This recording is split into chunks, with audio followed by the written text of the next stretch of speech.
Hello, everybody, and welcome to the Spoiler Warning Podcast. This is review number 815 with a review of Die, My Love. I'm Christopher Schnese.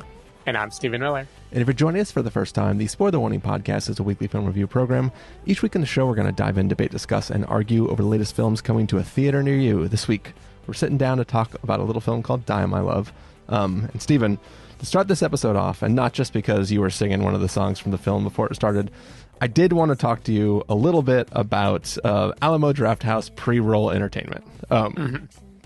You know, Alamo Drafthouse, when you get to your theater early so you can order your food and have people ask you about your ticket and stuff like that, you know, they play things that a range of vaguely relate to the film that you're about to watch. Sometimes, if it's a nostalgic movie, they'll just play commercials from the 90s or something like that, right? And stuff like that. Other times, if there's like a key song in the film, they will play the music video for that song. Is it just me, Stephen, or did they just take every song that plays in the movie and just play those songs in the pre-roll, even if they have zero significance to the film? You know, you were singing. Well, I wouldn't know because I saw this at Opera Plaza, so I am very curious to hear what they did with the pre-roll here. Yeah, just imagine every single time there was a song playing in the film, like if it was like, you know, semi, right. You know, it basically if a character was playing a song, if it was on a radio, on a record player, on anything, whether or not the characters were singing along to it, they just played the music video for that song. Okay. And then they played one commercial. And what do you think that commercial was for, Stephen? If you had to take a wild guess for an old commercial, what was it for? Let's see. I'm trying to think if it would be for a product that relates to the movie in some way. You're getting warm. It wouldn't have been old school commercials for condoms. No, it wasn't that. You're getting warm. Warm like a microwave warm. Like a microwave pot pie. I don't really remember what they microwaved. It was mac and cheese. Mac and cheese. Like, okay. There's a scene that involves purchasing mac and cheese and a scene that involves eating it, but there is no significance to mac and cheese. They just no, not at all. Not at all. It didn't even stay in my brain. It feels like somebody took a rip of this movie and just fed it into AI and said, just find anything with any sort of resonance to what is happening in the moment and just build us it responded with one of those annoying lists with like an emoji starting each one, and it's like Joy Division, mac and cheese. Yeah, that's basically Prine. Exactly what happened. And it was weird because when those songs played in the movie, I was like, huh, you felt this was the connection you needed to make. It was pretty wild. Very, very strange, especially because there are so many like cinematic comps you could do for this movie, like this kind of movie. It's very surprising to me that they didn't take any of those. Yeah, I was fairly disappointed in the pre-show entertainment for this film. Well, there was no pre-show entertainment for me because I entered my theater as the only person in the theater, so they didn't bother to play the projector until they were like, okay, I guess we can just start. So I'm pretty sure we started early because it was like I was there at 7:20 or something for a 7:30 screening, and then they just started. Nice. You didn't even have the old man loudly talking to his wife while she watches some video on her phone at full volume or anything like that? I'm pretty sure someone came in halfway through the movie and sat in the very back, but they didn't make noise. I just felt their presence. Interesting. What were they wearing a biker's outfit and a helmet? Yeah, they were wearing a big helmet. All right, Stephen. Let's get into your favorite movie of the year. All right, let's talk about Die, My Love. We're going to play the trailer for Die, My Love and then come back and figure out if the film was more Die or more My Love. She don't like her eggs all runny. She looks down her nose at money. She gets it on like the Easter bunny. She's my baby, I'm her honey. I'm never gonna let her go. Cheryl mentioned that you're a writer. I don't do that anymore. Stuck for inspiration? I'm stuck between wanting to do something and not wanting to do anything at all. Where are you now? Is everything all right?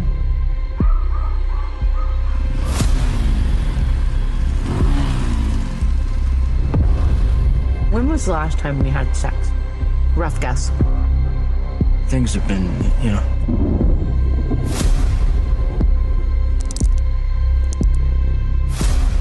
Where's your book going, by the way? Main character is about to batter her husband to death with a hammer. Shut up.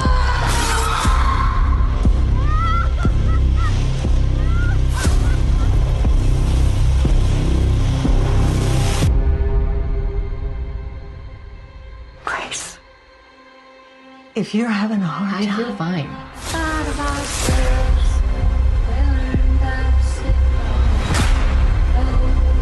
Grace. Grace. Stop it.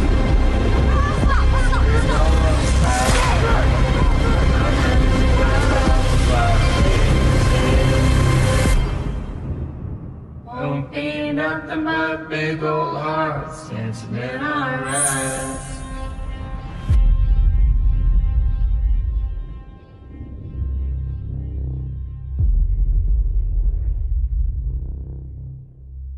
All right, Stephen, that was the trailer for Die My Love. This is the story of a writer and mother who is slowly, as the description says here, slipping into madness. And kind of we just get to watch this as this woman goes through this and the people around her begin to get more and more worried. You saw this at Cannes. You watched it again, as you said, at 7:20, 10 minutes early last night.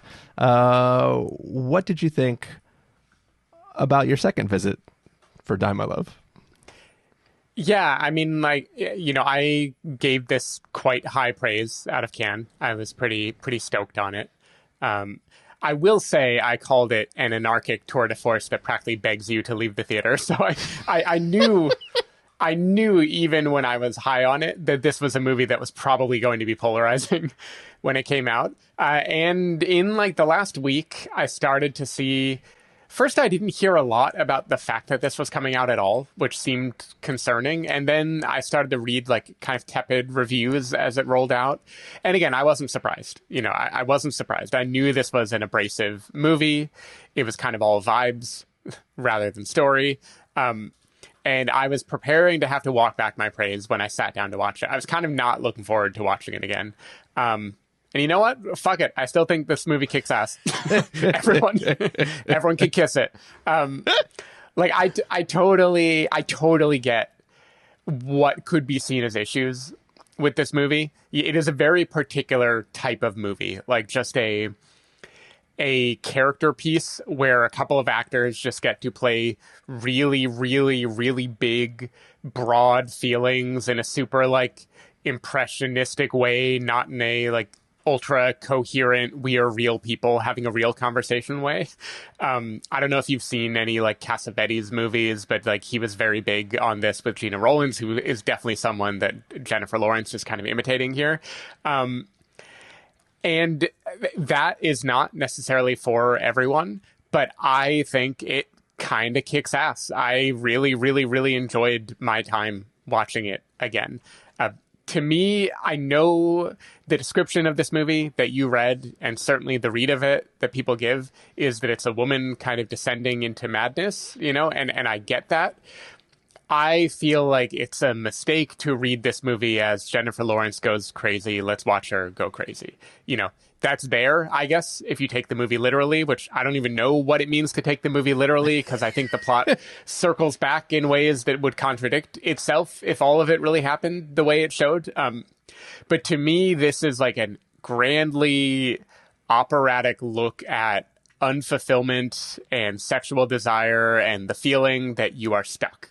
Specifically the feeling as a woman that you are stuck, and there used to be passion, there used to be excitement, there used to be something, because there was one person out there that you really, really connected to, and now it has just fizzled into this gray blah. And what do you do with the gray of just living everyday humdrum life without the spark anymore? And I think this movie is just 2 hours of kind of nonstop, let's show a person who is feeling that so deeply. She is already basically given up by the time we meet her. We get a brief glimpse of what it used to be, but pretty quickly she is just in that mode, and she's trying to fight it. She's trying to rekindle stuff. She's going through all these different things, and it's just like a look at the absurd desperation of letting go and saying goodbye to like a thing that was once beautiful and now has curdled. And I don't know. I think it fucking rules. So before I talk more about it, I want to know, because I feel like I am defending it to someone who I assume did not like it, just from my knowledge of you in general. But I want, let's level set before I keep going. But before I get into my thoughts on it, I just had a funny thought while you were talking about like the whole like, hey, I don't think this is actually about a woman descending into madness sort of conversation.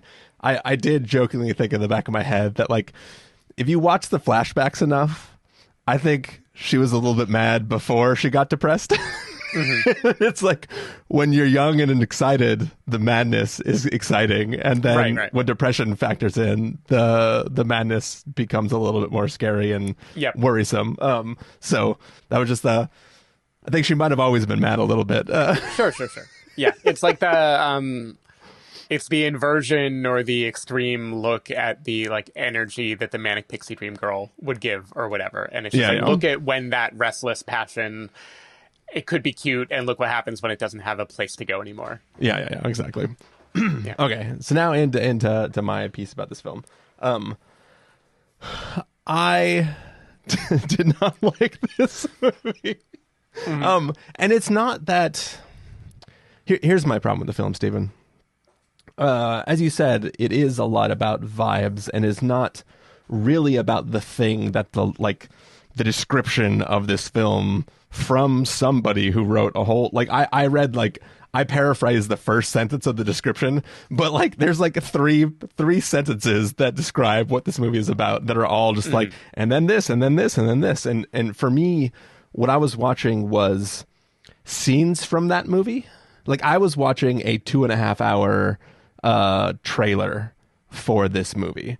This is a bunch of cut together things, and I have the IMDb page up right now, and it keeps cycling between other things Jennifer Lawrence has been in, and like Mother comes up, right? And in Mother, she's in a place, this is like a house that like is sort of ethereal, and like it's somewhere, but you don't know where it is. It's not like real, it's like fantastical, right? And the space around the house is sort of like that. And I think that in this film, it feels like this house doesn't actually exist. It seems almost like these characters walk into this purgatory, which metaphorically is probably true. But like, I don't get the context of who they were when they enter the house the first time, and who they are in every single scene that we see. She has these moments of, I'm going to call it fantasy. Like she sees something that filmically I assume is a fantasy in her head, but could be really there, but is probably not there. And then she makes assumptions about what her husband's doing, but it's shot in the same way of these other fantasies that are not real. So it's like, okay, so is her worry about her husband just in her head, or is it real? And then there's things that you see not shot that way that are theoretically clues to her being correct about the other thing. But then you're like, but is that still in her head? You're like, there's too much of this film that is just, I don't know what I'm supposed to latch on to, right?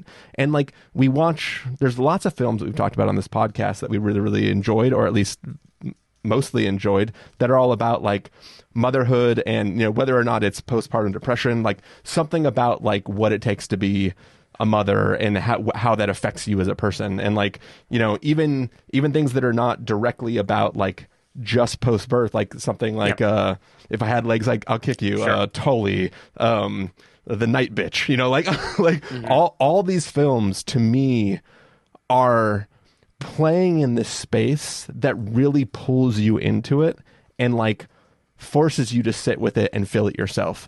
This is a film that is so much vibes and so disconnected from story that progresses in a way that I can follow along and know where I think the character should be versus where she's acting to be. I felt at arm's distance from the film the entire time. And there's so many things where, like, minor spoiler, there's a moment where Robert Pattinson turns to Jennifer Lawrence and says, "Let's get married." And I go, "You weren't married the whole time?" Like, like I just have no context for who these people are, why they were given this house, what that house means, why she's trapped there. Like, why can she not just go? I get that she's just a writer, you know, quote unquote, and I guess doesn't have a second car to use to go places, but I don't understand the context of why she is trapped in this house. Like, you know, it's cliche, but normally it would be like Robert Pattinson moved to some town because he was going to work in the mill and she had to follow him there. And then like she's stuck in this house and she never wanted to be there. I mean, even like Together, right? It's like one person moved for a job and the other person is now trapped there and doesn't know what to do with themselves. And like those kind of things, I at least understand what's happening. This is like, I never understood why she felt so isolated, because it felt self-imposed in a way, not to blame everything she's feeling on her, but like it just felt like a thing where I was like, I don't understand what the relationship is, why you're trapped in this space, what's going on with everything. And I just felt like I'm getting the vibe in an individual scene. I know what the vibe is supposed to be and I feel the vibe, but I don't understand the world and why that vibe is the vibe, you know? And it just, the whole time I just felt alienated by what I was watching in a way that kind of bugged me. So that's, I don't know. That's how I felt, Steven. No, I get it. I mean, that's what I would expect. And I don't really have like an answer or a rebuttal to that, because this movie, you know, we both caught, I don't remember if we reviewed, but You Were Never Really Here years ago, the Joaquin Phoenix movie that Lynne Ramsay directed, where she basically took a story about like a killer and cut out all the connective tissue that would make you like kind of know what was going on and just left like snippets in between. And I feel like this is emotionally doing something similar, where she's like chopping away all of the details. And I can't say that I know what that serves, you know? I don't know if that's just like her being too clever or finding it too boring to make like a straightforward story about a couple falling out of love and a woman slowly going stir crazy. But she's doing the same thing. And I don't have a good answer as to why, except that for me, what that did is it made this movie just this manic fugue state of like growing unrest and desire that's unfulfilled and stir crazy energy and life just being too much. And there was something about like the unrelenting aspect of it, because you don't have anything to latch onto except for just the feeling that, I don't know, like it definitely overwhelmed me in an IMAX theater in Cannes, which is how I saw it the first time.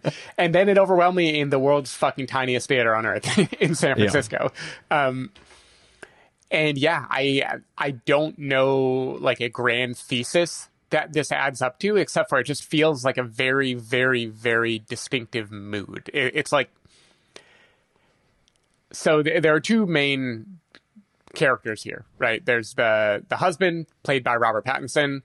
I'll be honest, I don't totally know what he's doing. Like he's doing like a Marlon Brando. He's like slinky. He is such a like little slime ball who doesn't have control of his emotions, and he's like trying to button it up together. He's like if you got like a dog to wear a suit and tie and go to work. Like that's what he seems like getting in a car and driving off to work. He's just like, he's not cut out for this adult life, but he's like trying to act like he is. Yeah.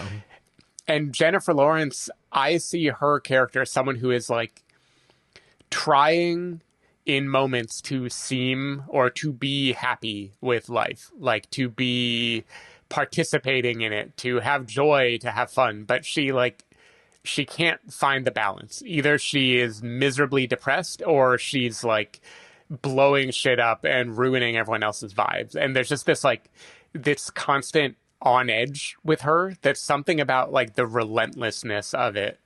It just really worked on me. Like I really left this movie feeling like I don't know that person literally, but fuck, like I have just met a person's brain. Yeah. So I just figured out the perfect comp for this film, Steven. Mm-hmm. Wildlife. Yeah. For a myriad of reasons. Many reasons, of course. Many, including imagery at the end. Yeah, lots of comps. So, Wildlife. It's a Wild Life. Mm-hmm. Is a film where, like, the characters are talking about the thing that's affecting them, right? Yep. Maybe not always doing a great job at talking about it, but, like, they are expressing feelings to each other outside of just, like, yeah, you know, like, there's not just these moments of outbursts where, like, they sort of fight for a little while or, like, stuff. I don't know. Like Wildlife is a vibes type of film where there's also so much things happening. You understand the economical problems that they're going through, what he has to do at his work. I don't know what Robert Pattinson's job is in this film. No one knows. I think his job is having sex with his friend Jack or whatever the guy. but like, so if you told me that Robert Pattinson is actually laid off before this movie starts, and he's just been leaving every day and sleeping with women, pretending he's working, I would have no choice but to believe you. Yeah. But I don't know that that's what this story is. I'm just like, I don't understand. Like, to me, this is two people that I thought were freshly married at the start of the movie, which turns out they weren't, who were bequeathed a house that was a fixer-upper, and now they're going to start a new life together, right? Mm-hmm. But that's not, like, but this film never builds on anything from there. It just shows you scenes over the course. It's like you're just watching random check-ins with two people who never changed anything day to day. You know what I mean? Like for all I know, this is Groundhog Day in a shack in Montana. See, that's so interesting because that's like, when I was preparing to watch this again, I kind of thought it would feel that way, but I felt like I saw a progression the whole time here. Like I was surprised at how much I felt like it got more and more brutal as it goes on. Like I thought it was going to be more Groundhog Day because my memory was just those scattered scenes, you know, and the overwhelming nature. And my memory was that like it is abrasive almost right away. It's not like you get like 20 minutes of good and then slowly the bad starts sinking in. You know, you get maybe like 3 minutes of good if I'm being generous to Robert. Touche. Yeah, no, I know. And Wildlife is a really good comp. And like what I'm going to say is I think Wildlife in many dimensions is probably a better movie. You know, it probably is. I think I'm going to remember this one way more. So I don't know. What is the value of that? For me, the memorability, the feeling of this movie, the like audacity of it, I just found delightful. I don't know. And it delighted me a second time, which kind of blew my fucking mind because I thought this was going to be like one and done. You know, like their marriage. I thought this was going to be the kind of movie that it's like in the sleep deprived haze of a festival, this like knocks me out of my seat and I'm like, hell yeah, fuck yeah. And then I watch it again and I'm like sinking back into the cushions, you know? But I don't know. For me, there's like a power of this movie. I think the music, the sound design is really awesome. Like, again, it is like abrasive, but there are many memorable scenes to me that just like all of a sudden heavy metal is playing and it's just like everything's fucked. And then you have like the sing along to the John Prine song. And there are just things in this movie that are like seared into my brain. And I don't know where they came from. Yeah. And I don't know where they're saying, but I feel like Lynne Ramsay, I do not want to have been her husband because I feel like she's getting something out. I will say, Stephen, the most authentic thing in this film to me is that goddamn dog. Oh, the dog. I love everything about the dog. Because I wanted to leave the movie, not to leave the movie, just to get away from that dog. Yep. Because I was like, I get it. We all get it. Please stop with the dog. And she doesn't stop. And this is like, we have to talk about Kevin, that was about having a baby, and the horribleness of raising a kid, especially like when you don't like the kid or the kid won't shut the fuck up, And this movie decidedly is not about the horribleness of being a mother. It's like it knows that you think it's going to be about that. And it's like going out of its way to be like, no, we are not. She likes the baby. Baby's cool. It's everything else baby's about the life. most well-behaved baby I've ever seen in my life. Exactly. The baby is the most mature person in the movie. Yeah. The baby is already married and has a baby. But everything else, and like especially the dog, like the sound design, the use of the dog over and over and over again, it really is just like what torture this like domestic bliss is. And you can read the dog as a metaphor for Robert Pattinson and this like unrestrained yappy animal that doesn't know what he wants but can't sit still. And I don't know, you can read whatever you want into it, but what I got was, I hate that fucking dog. I can't believe you're about to make me root for something that we're not going to say in this podcast recording. So let me ask you a question, Stephen, which I acknowledge before I ask you the question that I'm asking you a question that you just technically refuted in your last statements. But accepting that this film is not strictly about motherhood in any way or being a mother and that the baby was well behaved. A lot of these type of films are about somebody feeling loneliness post having a child and feeling like they're the one person that's going through what they're going through and nobody else understands, and that they are failing, but everybody else is doing it right.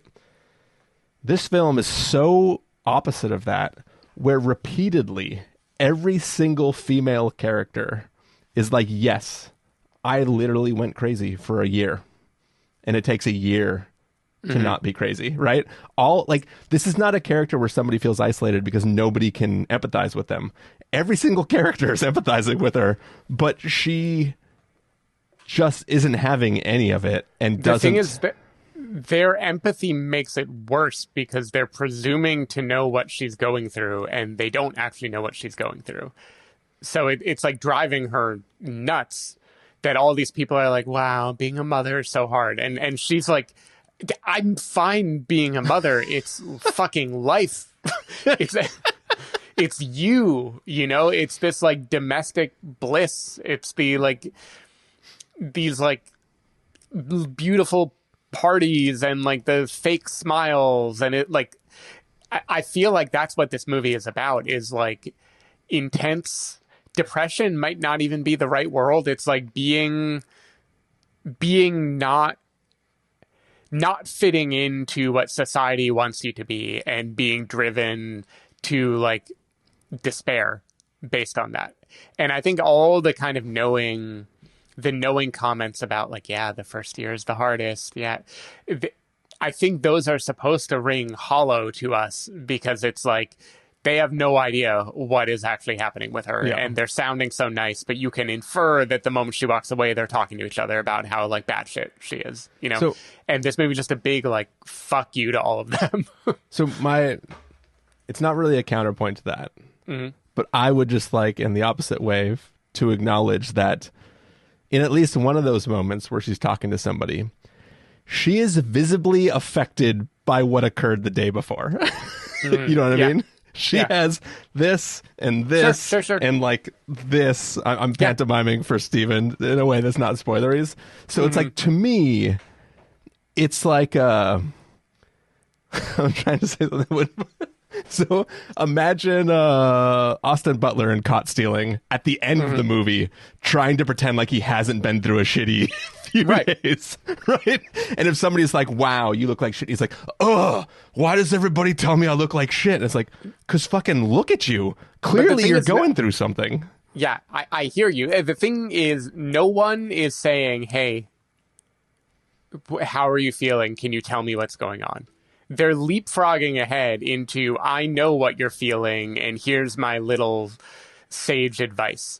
Like, I think that's what this movie is kind of about. It's like this, it's this restlessness of like, something is wrong, and no one seems to give a shit what it is. They just want to like bottle it and put a name on it and put it in this place that they know what to do with. And the place they know what to do with is motherhood is hard. And I think I'm going to make the comparison no one else on earth is ever going to make. I want to compare this movie to Hamnet, which is like, which again, most people have not gotten to see yet, but Jessie Buckley in Hamnet is a mother. And she loves being a mother, but she wants to be free. She wants to be wild. And she has trouble. There's a feeling of like being ripped away from the thing that made her free as she gets like pushed more and more into like the confines of what your life was supposed to be. Yeah. And I think this movie, Jennifer Lawrence has gone through something like this. And it's hard to trace a line because again the movie shows us the very beginning and then puts us where she's already in it and she's already like totally given up and succumbed to it. But I think it's like, I think this movie is her wanting to be free and wanting to feel something. And like the arc of the movie, including the wildlife ending, that I'm not going to call that a spoiler because there's no way that many people remember wildlife other than us. It is about like coming to the realization of like, I just don't fit in to this kind of life, you know? Yeah. And I think it definitely relates to Night Bitch. And If I Had Legs, I'd Kick You. Maybe to a lesser extent, Tully. I think Tully is so much just about being a mom, you know? I think If I Had Legs is an interesting comp because Rose Byrne in that movie is just like beaten down all the time. And she's trying to find any kind of relief for it. And Night Bitch is, again, about this feeling of, like, I used to have passion. I used to have other things. You know, I was a woman. I was an animal. Like, let me go back to that. I think this movie is just doing that and not making it be about motherhood. It's making it be about, like, you thought the fire you were going to have with this person would last forever, but it turns out to most people who are adults in this society, the fire is like a precursor to a stable, quiet life together. And for her, that feels like a bait and switch. And she's like going nuts. I know I've said nuts and crazy so many times when I prefaced by saying this isn't the movie where she goes crazy. But like, I don't know. I feel like that's like what it is about, is like being profoundly misunderstood and getting everyone's fake pity rather than their curiosity about what you're going through. Yeah. And I think if she went through something like this, the only way she could ever communicate it would be to direct this movie, which is the take I'm going to have, even though I know it's based on a novel, but don't break my illusion. I want to think Lynne Ramsay has gone through every minute of this, including the dog. All right, Stephen, you want to get some verdicts? Yeah, sure. The one final note, you didn't ask me. I'm just going to say I have no idea what the Lakeith Stanfield stuff means in this movie. I'm just going to give that to Lynn. She knows what it means. That's fine. Yeah, I have no idea. I mean, it's it means something for sure. Mm-hmm. But yeah, let's do verdicts now, Stephen. If you were going to give us a must-see, recommend with a caveat, wait for rental, pass with a caveat, or must avoid, what would you give it? I am giving it a recommend with a caveat just because I'm not a monster. I am aware, even though I did love this movie, it worked its magic on me. I bet it'll make it in my top 10 list, and I bet it will not make it in many other people's top 10 lists. I do know this is an abrasive movie. This is not just a vibes movie, but a loop the same vibe over and over movie, which again, if people have seen some of those like Cassavetes movies, you probably know what you're in for, which is just like, it's just like, it keeps going and it keeps spiraling and it is so intense and you feel like you've seen this thing over and over again. And how many times can they dance or fight or crawl around on the ground, you know? So I know that it is not for everyone, but for me, it made a hell of an impression. And I think Jennifer Lawrence and Robert Pattinson do a hell of a job making this thing work. And Lynne Ramsay just like directed the crap out of this movie. So I'm sticking up for it. I like it. It's a must see in my book. Recommend with a caveat because I have to fit in with all you people. Well, for me, it's going to be a pass with a caveat. I didn't like fully hate this film. I just the whole film, I was like, it's not working for me. So, your mileage may vary. You may love it like Steven did. You may feel like I do, where you feel like it's sort of lost a bit, much like the character, maybe. Yeah. David Ehrlich's review, by the way, was perfect for anyone who thought Mother was too restrained. This is a hot mess about a hot mess. But he liked it a lot too. Yeah. So no, it definitely that is a good description for this film. So yeah, I was a little bit disappointed though, Stephen, because that trailer I think is great. That trailer is a vibe. See, I'm bummed out about the trailer because I thought after Cannes I had maybe one shot at getting a quote into a trailer some way. And it was going to be my review of this movie where I called it A Streetcar Named Desire for Total Freaks, but no one took it. But watch A Streetcar Named Desire. Nobody's talking about it. I think there's a lot of that in here too. We can fix the trailer for you, Stephen. Yeah. Thank you. All right. Well, that is going to do it for our review of Die My Love. Stephen Miller, people want to find you that week. Where can they do that? People can find me at Blue Sky at sdavidmiller or sdavidmiller.com. People can find me at ChristopherInRealLife.com or ChristopherIRL on a number of social platforms. You can find the podcast over at thespoilerwarning.com where you can get a bunch of the back episodes of the show. If you want to subscribe to the show, you can do so on Overcast, YouTube, Apple Podcasts, or wherever podcasts are found. If you want to know when the episodes go live, you can follow us at twitter.com/spoilerwarning, facebook.com/thespoilerwarning, or instagram.com/thespoilerwarning. If you want to get a hold of us directly, you can send an email to fans@thespoilerwarning.com, or you can use the contact form on our site. Music for this episode will come from a track selected from artlist.io, so hopefully you're enjoying that. Yeah, that's it for this week. We're going to take off, and we're still deciding what reviews are coming next week, but you'll find out soon in the feeds. So take care, everybody, and we'll see you next time. Bye. Bye.